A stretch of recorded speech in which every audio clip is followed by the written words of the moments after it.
Welcome to Upside Down Mirror, one woman's true story of a twin flame journey, a reflection of true love, true hate, and everything between, where everything and nothing matters at the same time.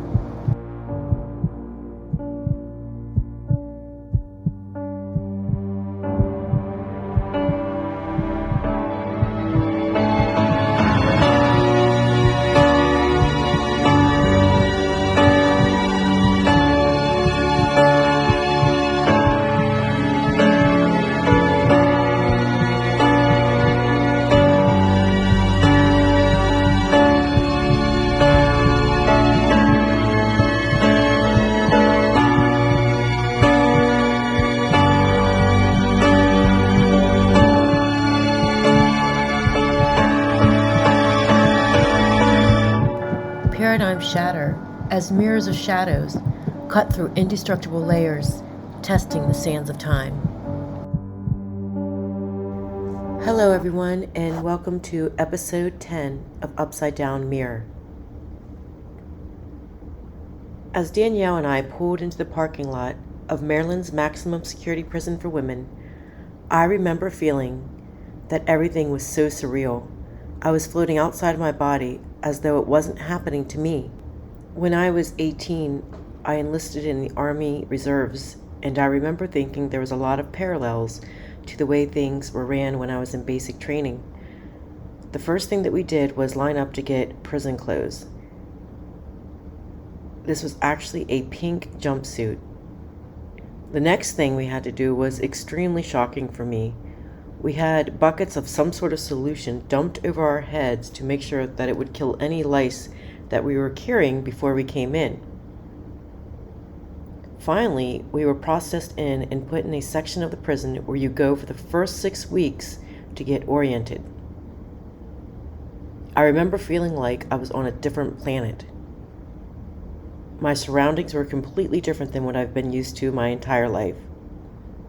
I was raised in a suburban neighborhood where we could leave our bikes outside. We had a lot of land and lots of neighbors to play with. I was a very sheltered child. Thank God, just as Danielle predicted, I was put in the same cell as her for those 6 weeks. After being held for the 6 weeks, you're put in what's called general population. But during the first 6 weeks, you're only allowed out of your cell for breakfast, lunch, and dinner, and one 20-minute break during the day to walk up and down the halls and to use the phone and shower. I had a lot to learn. On my first day, right before the shower, I noticed I didn't have any conditioner, so I was pressing a button next to the speaker that was in the cell, but nothing seemed to be happening. I was trying to call somebody for help. Danielle looked at me and she said, "What exactly are you doing?" I said, "I'm trying to call somebody. They forgot to give me conditioner." Danielle literally fell on the ground and was rolling around in laughter. She said, "You just made me laugh for the first time in a very long time." She said, "There's no reality where you can push a button and call for conditioner in prison. In order to get conditioner, you're going to have to get it from somebody here by getting in their good graces." She said, "Let me see what I can do for you." Like I said earlier, she knew everyone from her previous stay here, and a lot of the people here were here for life, or at least a very long time. Danielle came back from dinner with the conditioner, and I asked her how she got it, and she said she was able to trade a pair of jeans for conditioner. The mind, body, and spirit seems to adjust how it has to in moments of fight or flight or going through something traumatic like this. I remember waking up the first morning when I was in prison and feeling like it was a nightmare. And I just wanted to close my eyes and go back to sleep. But somehow I was able to deal with it.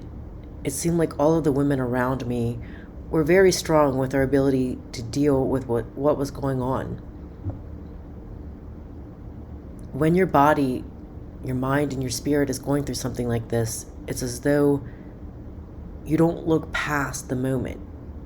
really all you can do is survive the moment you're in and move on. I heard the same comments over and over and over again, with people stopping me and saying, "You don't look like you belong here. What did you do to get in here?" Thank God I had Danielle. She was like an angel to me. She was very well respected and somewhat feared because she really didn't have the attitude that anything bothered her, and she had the attitude that she didn't have anything to lose. So Danielle would not back down from anyone or anything. That's just in her personality. So by association, everyone left me alone, and I was not bothered. I can imagine what it would have been like if I wouldn't have been with Danielle. I heard from quite a few people that with me being only sentenced for 1 year, that I was only going to stay for a very short amount of time, which gave me hope beyond hope. The only thing is everyone in the administrative system there seemed to be extremely disorganized, so you never knew what was happening. So every day in that place, you're left with questions that are unanswered and really no clue when you're going to get out. It took me a couple days to realize that I was not receiving psychic messages from people, and I was not able to read people. Previously, I was able to go to psychic fairs my entire life, have lines of people line up, give them psychic readings and healings by just tapping into their energy field.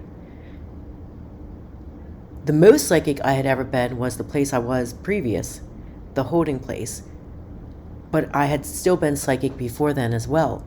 Now, I wasn't receiving anything, which really threw me off because that's how I connected to a lot of people under stressful situations. I mean, if you can imagine, your ability to tap into people and read them can be a really good icebreaker and way to build trust with people. So I asked my guardian parents or my guides, what's going on? And they said that this is a time for me to learn who I really am, to tap into my inner self and my inner child, and to know that I can get by with my own personality and by just being me. For someone who grew up their entire life with disability, it was like I was put naked in front of everybody, and I had to learn how to cope with this. I missed home terribly. I missed my children, and I missed my family and Sean. Being in a fight or flight response and putting everything into extreme perspective made me stop thinking about Gabe real quick. He barely even crossed my thoughts. On the other hand, I found myself missing Sean a lot. I was really able to get our whole relationship in perspective, everything he's done for me and how much he actually really means to me. It is interesting when you are in this type of environment how fast you surrender to that God Creator Source energy. The power in surrendering into this source is miraculous. When you actually surrender into this is when you see miracles unfold around you. I often hear people say, "How do you surrender?" And it's really hard to teach someone how to surrender in average normal circumstances. Surrendering is something that you do when there's nothing else to grab onto. There's nothing else to hold on to. You don't have the ability to control with your mind. It's not like I could pick up a phone and demand myself out of there. I lost all external control as I knew it. So surrendering is just taking a deep breath, letting go of everything you thought you had control of, all of the visions that you had for your life and the way that things have to play out, all of your expectations, just letting go, going into that energy in the moment, because it's the energy in the moment that is the source energy, and just breathing into that and allowing. That is the best way to describe surrendering. Like I said, Danielle now that I reflect back on it, she definitely was an angelic being sent into my life at that time. So I knew I had a lesson to learn. But during this lesson, I was divinely protected. And I will keep saying that because we are divinely protected even through our roughest times in life. In the mornings when I would wake up for the first 6 weeks, Danielle would have inspirational sayings on the walls, positive quotes. She was always singing and laughing. She had a really great personality. She actually grew up in a very loving family. She had just met the wrong person at the age of 18 and got heavily into drugs. It was one of those cases where her parents stuck with her as long as they could. They tried to help her as long as they could. She ended up having 2 children with a guy that she was with that was addicted as well. So her parents had to take the children and just let her go into her own journey in hopes that she would surrender into her own healing. At this time, she was 36 years old. There are many nights and days when she talked about her future and her desire to get off drugs and to stay clean. And she actually told me many times that I was pivotal to that. She told me that when I was around her, she didn't want to do drugs. And drugs were very, very easy to get in prison. I never saw any, but a lot of people were on them. And she had opportunity to be on the drugs quite a few times, but she never did it. She told me that as long as she was with me and she was talking to me about these type of things, that she was able to say no. Mrs. Branson was one of the guards, the main guard that was actually overseeing where we were being held the first 6 weeks. Mrs. Branson was very fond of Danielle because of Danielle's previous stay there. Danielle had had minor cognitive delays because of her heroin overdose. So Mrs. Branson was extremely grateful that I made sure that no one took advantage of Danielle and that I was able to help Danielle in the times that she needed help. Because of this, Mrs. Branson had walked up to Danielle and I and asked us if we wanted to go to the Purpose-Driven Life. This is generally only allowed if you're in the general population, but she said that she would allow us to go as long as we behaved ourselves and got back when we were supposed to get back. The Purpose-Driven Life is a 6-week course that is ran by a pastor from a church that agrees to come in and it talks about spirituality and faith, and you do many exercises during this, to keep your hopes up and to basically help you. So the first day that I went, I was not expecting what happened. The woman who ran Purpose-Driven Life, her name is Mrs. B. She was one of the most psychic people I've ever met in my life, and that's what I did for a living. I always traveled, always met people who were clairvoyant. She called herself a prophet. I knew this to be true when there was about 35 people sitting in the room, and Mrs. B and I had never had a conversation. I just started. She looked right at me and she said, "Sometimes the darkness can get through the people we love the most. It's not your sister who did this. It is the darkness that was coming up behind her to try to get to you." I had chills all over my entire being. My favorite sister and I hadn't talked for 4 years because of something that happened in my practice with Gabe. The whole entire time, her and I were fighting about something that I believed that he orchestrated. And I knew this to be true because I had suspected it before, but when she said that, my whole entire body just chilled. About a week later, after her doing that, my sister sent me a beautiful letter. And I sent her a letter back. And ever since then, we have mended our relationship and we continue to be the best of sisters.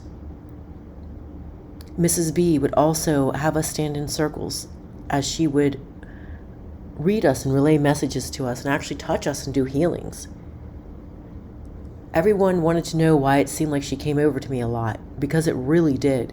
She would come over and whisper things to me in my ear like, this is your time of waiting, this is your time of patience, this is your time of seeding. Be patient. Everything's going to be okay. You're going to create something beautiful out of all of this. When she would touch me, I would get download. Waves of heat would come over me. I could feel my body start to shift as these downloads were assimilating. She was one of the most powerful people that I've ever met in my entire life. I would go there once a week, and once a week I would get these amazing healings and messages given by her, which saved me just as Danielle saved me. It's something that picked me up, something I had to look forward to, something I knew I wasn't making up. This is true. This was divine. All of this is happening in a prison environment, not just any prison environment, a maximum security prison environment.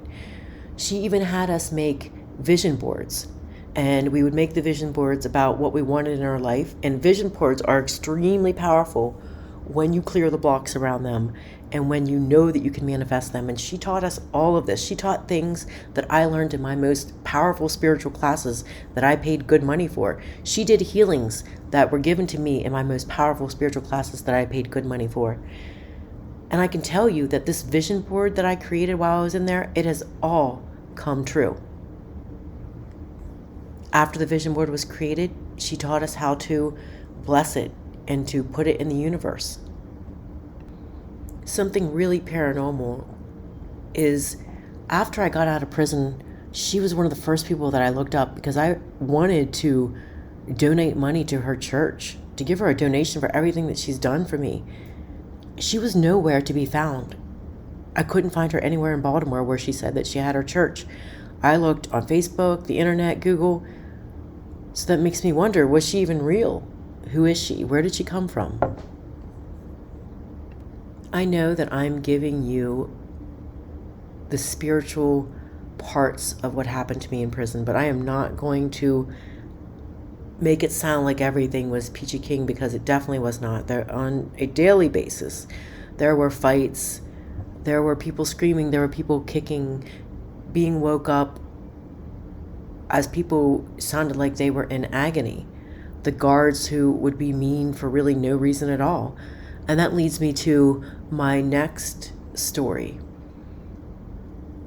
Before all this happened, I was really big into the show Once Upon a Time. And I think whoever wrote that show Once Upon a Time is definitely woke. And I use those principles quite often in my everyday life.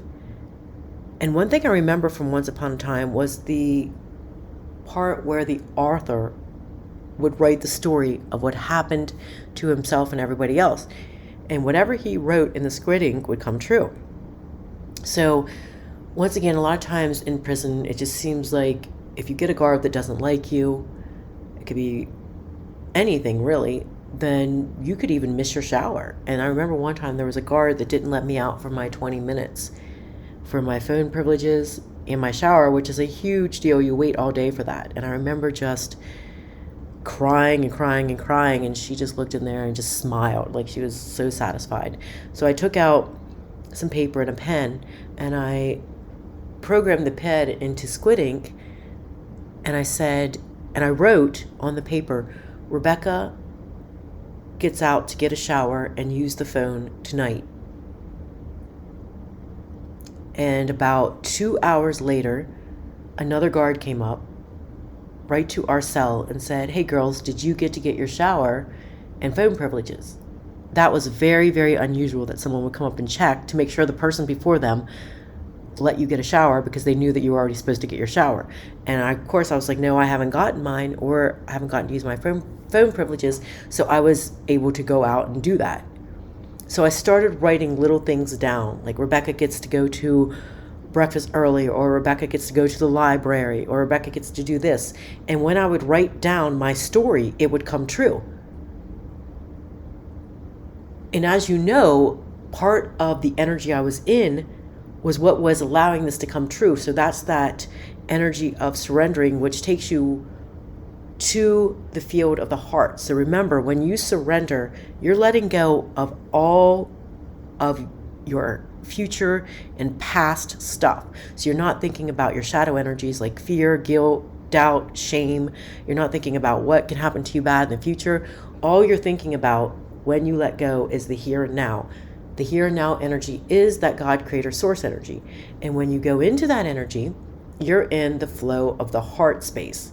When you're in the flow of the heart space, it has a very high frequency, the same frequency as unconditional love and forgiveness, all of those Christ consciousness frequencies. When you do something like write your own story while you're in this frequency, there's so much power in that creation. So that's a technique that I highly recommend people do even right now. I learned a lot about myself during the surrendering process. Like the fact that I was even there because I was scared to lose love with Gabe. I'll do whatever it takes to be loved, which is a ridiculously low frequency shadow energy that I needed to release. It's those types of fears that we need to be careful. We need to know that in order to get anywhere in life, we have to love ourselves the most. We have to put ourselves first. We don't have to put up with anything less than what we deserve. When we do, it's because we don't think we deserve the best.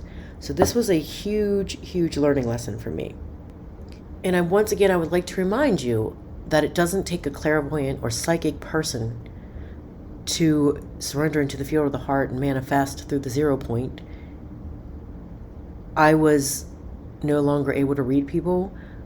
I had gotten my psychic abilities put on pause, and I was still able to go into the field of the heart, go into that flow, surrender, and create these things around me that were extremely beneficial. So when we were in the holding space for the first 6 weeks, I was not held there with anybody who had done a serious physical violent crime. It just seemed like the people that were there with me for the first 6 weeks were ones that were supposed to be put in jails, but since the jails were closed down, the women's jails, they were put in the prison. So these were people who violated probation, wrote bad checks, had lighter crimes. So I got kind of scared when the 6 weeks started to end and we were going to be put in the general population. There were 6 different places that you could be put while you were in general population, but the one place that you heard the worst things about was what they called 192B. And even Danielle, who knew everybody there and had spent a whole year there, said that she was in something called A West. And she said A West is good and B West is good and these other ones were good. She's like, but 192B, she said, that's very scary. It has the section where the lifetime murderers and gang members are all placed. I didn't feel that scared because Mrs.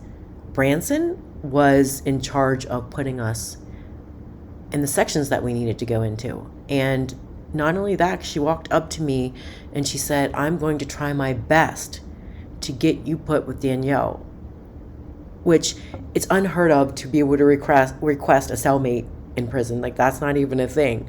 But because she saw how much I helped Danielle and she really loved Danielle, she was like, I'm going to try my best to get you guys put in the same section. So that made me feel so much better. Then I remember the morning that I woke up and she came and she looked at us and she said, you and Danielle are going to 192B. And I looked at her and I said, why? And she goes, that's the only place that's open. You two are going to 192B. We got 2 big trash bags to bag all of our stuff up and to begin our journey over to 192B, which was about a 1/4 mile walk. And I remember we packed everything up. I was trying to carry the trash bags. The trash bag tore The only laundry detergent I had started leaking out. It was just very discouraging from the beginning. Finally, we get to 192B. It looked like an extremely old warehouse, metal warehouse. It actually looked like hell, is what it looked like. I mean, the other places, they were modernized, they were rebuilt. This seemed like it just hadn't been touched in like a century. It was very dark. No light was in there. It smelled. So we walk in, and there's these guards sitting up in this like center. And one of the guards says, okay, I'm going to put you guys in cells right now. And he started to put Danielle and I in a different cell. And I spoke up and I said, well, Mrs. Branson said that her and I could be in the same cell. He laughed at me like I was insane. And he was like, you are in the wrong place if you think you can make requests and you can tell me who I'm going to put you with. And then Danielle spoke up and she said, well, Rebecca's right. You have to call her. And by the grace of God, he called her and kind of glared at us and was like, okay, I'll put you two in the same cell. And he said, I never do this. This is nothing like I've ever done before. So once again, I dropped into the field of the heart and I'm like, okay, through all of this, you are being divinely protected. I kept reminding myself. So the first cell that her and I went into, I remember walking through the floor in the hall and looking at the showers that barely had any type of curtain. And these women were showering while other women were like making comments about them showering. And I was just like, oh my gosh, I just don't even know how I'm going to survive here. They opened up the cell that Danielle and I was supposed to go into, and it was completely disgusting. I mean, it had mice in it. It was very worn down. It looked like you were just sleeping in an alley. That's what that looked like. The person that had been there before us had put gruesome sayings on the walls, nothing like the positive quotes I just came from in the holding place where Danielle had put positive quotes all over the walls with paper. And we were sitting there, and I remember feeling the energy of this place, and it was so heavy. It was so depressing. Once again, if there is a hell, that was it. And so I sat there and I just got into the field of the heart and just started looking for ways to make this positive. A couple doors down, people were making a lot of noise and screaming.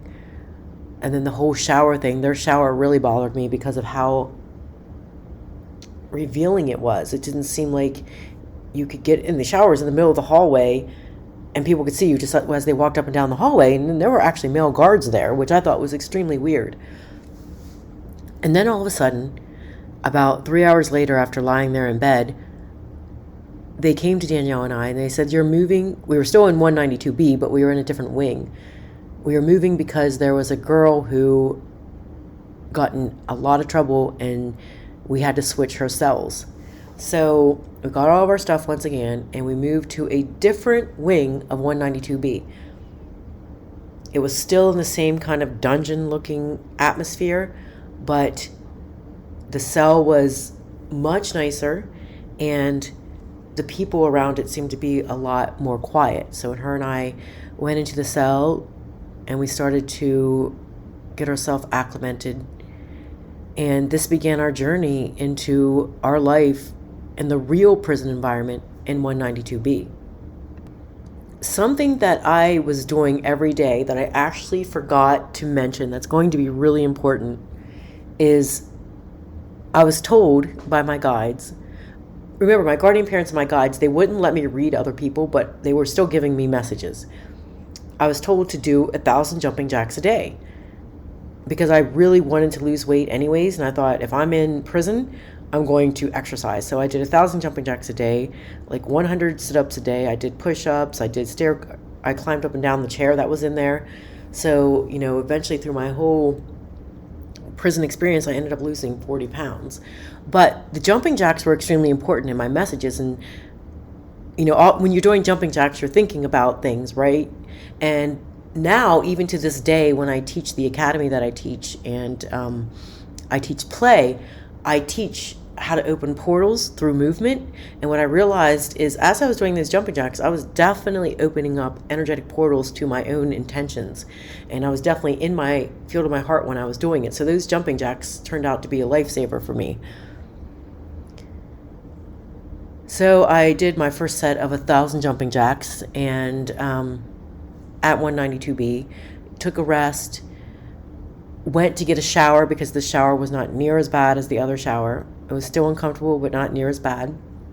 Came back, and then something really shocking happened to me. It was like off of the show Orange is the New Black. It's something that you're like, okay, this is very cliche, but I can't believe this is actually happening to me. There was this big black woman that was in the cell literally across from us. And she stopped me in the hallway, and she said, "I like you." She said, "You seem pretty innocent and pure, and that's unusual for around here." She goes, "You don't seem like the type of person that would do drugs." So she said, "I'm going to give you a present." And she goes into her cell, and she comes out with this black bra and these black underwear. And just then Danielle walked up to the side of me, and I'm looking at Danielle like, what do I even do? Well, this woman was in prison for lifetime because she murdered her husband. She was a bail bonds person who used her connections to have her own husband murdered. And this was 18 years ago. So she was in prison for life. She had her own prison cell because of how dangerous she was to other people, and she couldn't share a cell with people. She looks at me and she said, "I've had this bra and underwear for 18 years, and I haven't given it to anybody. I've been waiting for the right person to give it to." And around us were people that had committed horrible crimes, which I'll get into later. You're talking about killing children, killing loved ones, people who were in gangs that killed people out of initiation. So there was a lot of hardcore people around me. But when she brought up that bra and underwear, Danielle froze, and everybody else around me froze and just looked at me. And I was like, oh my gosh, what do I do? I can't believe this is happening to me. And then Danielle was like, take the bra and underwear. And I'm like, are you sure? She's like, yes. So I took the bra and underwear, and I was like, okay, maybe just taking the bra and underwear will make me in good graces with this woman. And I went back into the cell with Danielle, and then across from the hall, she says, "I want you to put it on." And I'm looking at Danielle, and I'm like, I do not want to put this bra and underwear on. Everybody's looking at me, including this woman. And Danielle is like, "Rebecca, this is beyond me, but in my opinion, you should put it on." So reluctantly and embarrassingly, I mean, it's even kind of embarrassing saying this in the podcast, I put it on because I didn't know what else to do. And she kind of just looked at me, and that was it. I took it off, changed into my regular clothes. But then that's when the real hell began with this woman. I mean, she hit on me constantly. If I would try to sit down to use the phone, she'd put her hand underneath my butt. She would talk to me and say things like, "We can take it slow." I was in such a huge bind. I didn't know what to do. I was scared, really, really scared for the first few days as all of this was happening. And Danielle, she went from being overprotective to me because she was very protective of me to, oh no, this woman's going to try to kill me because I'm your cellmate. So Danielle was even scared about what was going to happen with this woman. I'm going to end this podcast for now and pick up with the story in episode 11 of Upside Down Mirror, and I hope to see you there.